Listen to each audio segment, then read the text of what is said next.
Hello, how's it going? Hope you guys are all well and safe and inside, and hopefully some of you guys are getting vaccinated. Today I'm going to review one of my favorite fragrances of all time. I feel like I've said that before, but I'm going to say it again, and that is Tom Ford Cafe Rose. There it is right there. First of all, let's talk about the price. This is $350, I believe, for 50 ml. Not cheap at all. Only available at department stores or niche retailers. That's just how it is, okay? One of my favorite perfumes for sure. I got this a number of years ago and I smelled it at Nordstrom and I bought it on the spot, which is something I rarely do. I never buy anything on the spot. I always wear it and I kind of live with it, and then I usually go back, and sometimes I don't go back because I forget about it, and that just means it hasn't lasted on my skin. But this one, I smelled it, I was like, yes, give me that. That smells so good. Cafe Rose is obviously a rose perfume, and it is a blend of rose and coffee grounds. Now, the notes say coffee, but I would say it's more earthy, so it doesn't smell like brewed coffee, and it doesn't smell like coffee grounds when they're, in a canister or a bag, however you purchase them. I would say it's like wet coffee grounds after they've already been used. So if you brew your own coffee, you know this smell, you know what I'm talking about. If you use a Keurig, you have no idea. You would have to open the pod and smell it. But once you brew the coffee, those wet coffee grounds smell different than when they did before. And this kind of has elements of that. So it has like that earthy, wet kind of scent. And then it has a dry down of patchouli and sandalwood. So it's quite woody, resinous on the dry down. But when it starts out, it is definitely rich rose, and that is so beautiful. I would say I just love the smell so much. I'm gonna spray it.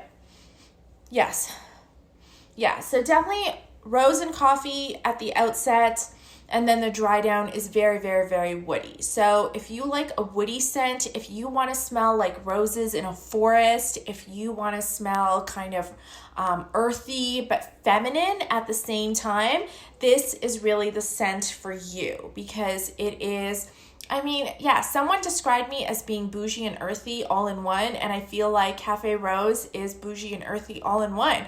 And if you like to drink coffee and you like to smell coffee, then this is obviously all of that too, right? So it's a very feminine, woody scent. Obviously, it's not cheap, but I haven't smelled this in anything else that's more mainstream.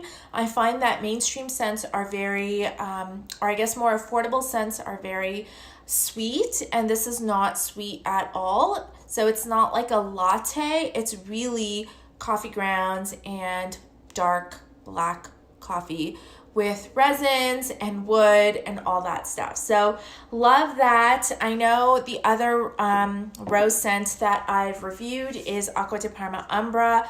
Umbra has base notes of ambergris in the dry down. So ambergris kind of sticks to your skin and is kind of salty and mineral in a different way.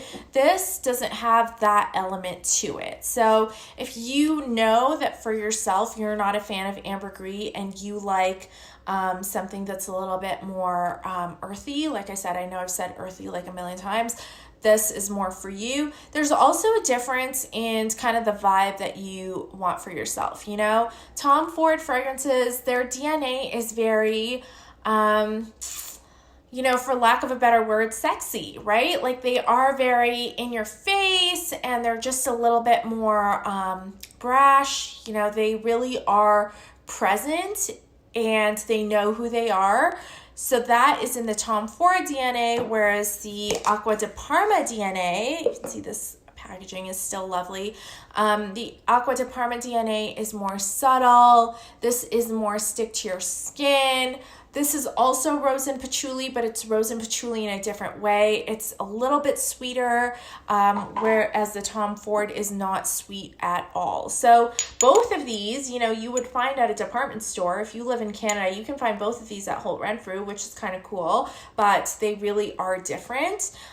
When you're shopping for fragrances, I really encourage you to try to find someone that knows their stuff, because they will take you to the Tom Ford counter and then they will take you to the Acqua di Parma counter, and hopefully you can smell these side by side and kind of see which one you like better.